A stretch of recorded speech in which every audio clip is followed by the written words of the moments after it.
How to do a backhand serve. Today we're back with yet another badminton tutorial video after a very long time. तो आज मैं आप लोगों को बताऊंगा कि बैक हैंड सर्व जो होता है बैडमिंटन में वो ईजिली आप कैसे कर सकते हो। मैं कुछ स्टेप्स बताऊंगा, कुछ फॉलो थ्रू बताऊंगा, वो सब आप करना। तो एटलीस्ट जितने भी बिगिनर्स होंगे वो सारे के सारे ये ईजिली ग्रास्प कर पाएंगे।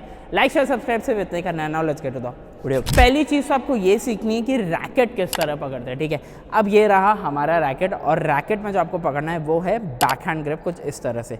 अब लेकिन बैक हैंड ग्रिप भी अगर आप पकड़ते हो ना तो नीचे मत पकड़ना जब आपको सर्व करना है, थोड़ा सा ऊपर, which is what I do. मैं थोड़ा सा ऊपर ज़्यादा पकड़ता हूँ क्योंकि आपको कंट्रोल ऑन द रैकेट थोड़ा सा ज़्यादा देखने के लिए मिलता है जब आप यहाँ पे पकड़ते हो। तो अब बताता हूँ रैकेट कैसे पकड़ना होता है। रैकेट मोस्टली अगर आप देखो जैसे बैक हैंड ग्रिप पे आ गए, ठीक है, उसके बाद फिर अपने को क्या करना है, रैकेट आपको ना ज़्यादा एक तरह से हॉरिजॉन्टल ज़्यादा नहीं पकड़ना है, ना ज़्यादा एकदम ही वर्टिकल पकड़ना है। ठीक है, आपको पकड़ना है थोड़ा 45 डिग्री एंगल बोलते हैं, बट मैं बोलूँगा थोड़ा सा डायगोनल पकड़ लो और कुछ इस तरह की पोजीशन में आप अपने रैकेट के साथ आ जाते हो। ठीक है, ये रही बैक हैंड ग्रिप इस तरह से। इसको बिल्कुल ही ज़्यादा हॉरिजॉन्टल नहीं करना है, ना ज़्यादा वर्टिकल करना है, हल्का सा diagonal, something between this and this, हल्का सा इधर आपको यहाँ पे इस तरह से अपना रैकेट रखना है। नेक्स्ट सवाल है कि अपन शटल कैसे पकड़ते हो। तो शटल ये रही कुछ इस तरह से। तो अगर आप ऑब्वियसली राइट हैंडेड है तो लेफ्ट से पकड़ेंगे, तो ये आपकी इंडेक्स फिंगर, ये रहा अपना थंब, और इस तरह से आपकी शटल की कुछ ग्रिप होनी चाहिए। This is how you hold a shuttle. Shuttle पकड़ना सीख लिया, रैकेट कैसे पकड़ते हैं ये भी हमने सीख लिया। अब खड़े कैसे होना है वो भी मैं बताता हूँ। कोई भी लाइन के आगे नहीं जाना है, कोई भी लाइन के ऊपर पैर नहीं रखने। ठीक है, सिंपल वे बताता हूँ। जैसे अभी मैं राइट हैंड प्लेयर हूँ ऑब्वियसली, तो मेरा राइट लेग हमेशा आगे रहता है। तो राइट लेग आगे, लेफ्ट लेग पीछे, हल्का सा मोमेंटम फॉर द बॉडी, तो हल्की सी बॉडी आगे और लेफ्ट लेग हल्का सा ऊपर, ज़्यादा भी नहीं, हल्का। मैं हल्का सा ऊपर करता हूँ, लॉट ऑफ प्लेयर्स कुछ इस तरह भी रखते हैं, बट मैं हल्का सा ऊपर रखता हूँ। ठीक है, other than this what you can do is a lot of players just stand, ऐसे ही भी खड़े हो जाते हैं दोनों पैरों के साथ, और उल्टा पैर भी, यानी कि अगर राइट हैंड प्लेयर और लेफ्ट पैर भी आगे ले लिया तो lot of players do that as well.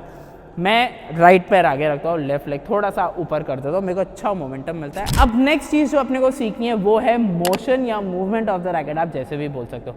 ठीक है, अब रैकेट पकड़ लिया हमने, हमारा शटल कॉक पकड़ लिया, हम अपने पोजीशन में भी खड़े हो गए। ठीक है, ज़्यादा आगे जाके सर्व करने की कोई ज़रूरत नहीं, पूरे आपके आर्म्स ऐसे नहीं खुले होने चाहिए ना, एकदम ऐसे चिपक के आपको सर्व करने की कोई बात है। हल्का सा मॉडरेट डिस्टेंस पे रैकेट और शटल कॉक दोनों आपके होनी चाहिए आपके बॉडी से, सो दैट आप थोड़ा पावर एंड ग्रिप जनरेट कर सकते हो।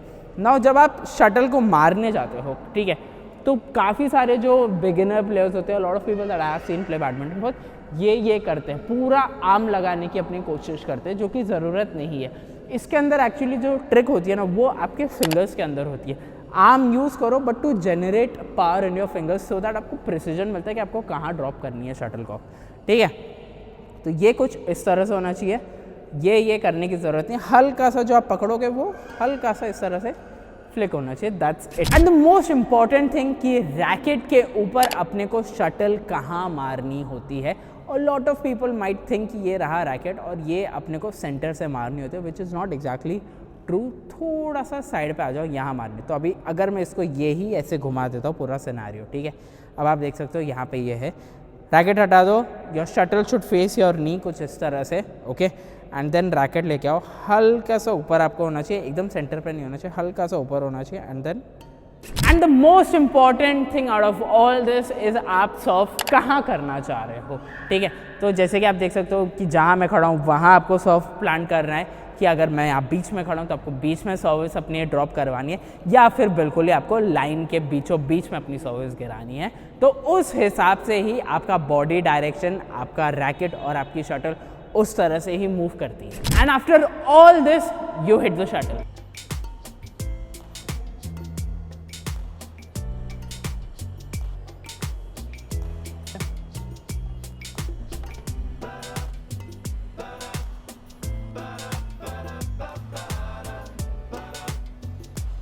कुछ बेसिक रूल्स जो आपको हमेशा याद रखने चाहिए जब भी आप सर्व करने जाते हो। तब पहली चीज़ तो आपको ये समझनी है कि जब भी आप सर्विस करने जाते हो तो आप अपने पैर कोई भी ऊपर नहीं रख सकते हो इन दी एयर। अगर आप ऐसा करते हो तो इट्स अ फॉल्ट। सेकेंड चीज़ ये हो जाती है कि जब आप सर्विस करने जाते हो तो you obviously have to hit the shuttle cork, यानी कि जो कॉर्क होता है, इसका कॉर्क वो आपको पहले मारना है, रादर देन अगर आपका पहले प्लास्टिक टच होता है या फेदर टच होता है, वो नहीं होना चाहिए। एंड मोस्ट इंपॉर्टेंटली शटल की जो हाइट होनी चाहिए या शटल आपको कहाँ से स्ट्राइक करना है, थ्रू आउट द वीडियो आप यही सोच रहे होगे, तो वो ये है ग्राउंड से लेके 1.15 मीटर तक, ये जो कि नया रूल आया है, वहाँ पे शटल होनी चाहिए एंड वहीं से शटल आपको हिट करना चाहिए। तो अब ये कैसे, अब जैसे मैं तो छोटा हूँ हाइट में, मैं 5'6" हूँ, ठीक है, तो मेरे जैसे प्लेयर्स के लिए काफ़ी एडवांटेज हो जाता है। नहीं तो जो लंबे प्लेयर्स होते हैं उनको थोड़ा सा और नीचे ही रहना पड़ता है, but a lot of players still follow the old golden rule which is कि जो आपका रिब होता है लास्ट रिब के नीचे से ही आपको सर्विस करनी होती है, या लॉट ऑफ पीपल थोड़ा अपना वेस्ट लाइन से ही सर्विस करते हैं। But the new rule is 1.15 metre से लेके शटल आप जहाँ पे रखो आपको वहाँ से सर्व। और मोस्ट इंपॉर्टेंट चीज़ what we looking forward to do in this whole how to do a back hand serve में ये है, जब आप सर्व करने जाते हो, क्या I tell you this, okay, जब भी आप सर्व करने जाते हो तो सर्व आपकी निकली तो पूरा एजेंडा ये होना चाहिए that it comes closest to the net के नेट, आप जितना नेट टू नेट आप जितना सर्व करो उतना ज़्यादा अच्छा होता है। और उसके बाद फिर आप ये आके चाहे यहाँ पे डिप खाए, चाहे यहाँ पे डिप खाए, या चाहे यहाँ पे डिप खाए, उससे कोई फ़र्क नहीं पड़ता है। What we are actually looking forward to do is कि ये शटल कितना क्लोज नेट के जाती है, ये अपने को देखना नेसेसरी हो जाता है। जितना क्लोज आप शटल को नेट पे लेके जाओगे उतना ही जो सामने वाला इंसान है, जैसे सपोज अगर मैं यहाँ पे खड़ा, ओके ठीक है, समझो मैं यहाँ पे खड़ा, तो क्लोज टू द नेट जितनी शटल आएगी ना, तो उतना ही डिफिकल्ट मेरे लिए होगा to play an offensive shot, या अगर मैं स्मैश मारना चाहता हूँ तो उतना ही ज़्यादा मेरे लिए डिफिकल्ट हो जाता है। तो नाइदर, मतलब मेरे पास कुछ और ऑप्शन नहीं बचता but to return the serve to you in the most less offensive way. Basically ऐसे समझो कि शटल जो है ना वो कुछ इस तरह से डिप होनी चाहिए। एक चीज़ और समझाता हूँ, इसमें आँखों का भी थोड़ा सा गेम होता है, बिगिनर्स के लिए बहुत इजी हो जाएगा। जैसे आप एक बार यहाँ पे सेट कर ले तो अपना रैकेट यहाँ सेट हो गया, शटल यहाँ सेट हो गई, थोड़ा सा यहाँ देखो और फिर जब आप मारने जाते हो तो हल्का सा फिर ऊपर देख के एंड आप सर्व कर दिया। लास्ट चीज़ और मैं वीडियो खत्म कर दूंगा, जब भी आप सर्विस करने जाते हो प्लीज़ हमेशा याद रखना, रैकेट जब भी पकड़ो ज़्यादा ऊपर की तरफ फेस मत कर देना, ज़्यादा नीचे की तरफ मत फेस कर देना। ऊपर करोगे ऊपर जाएगी सीधा शटल, सीधा स्मैश आएगा, गेम खत्म।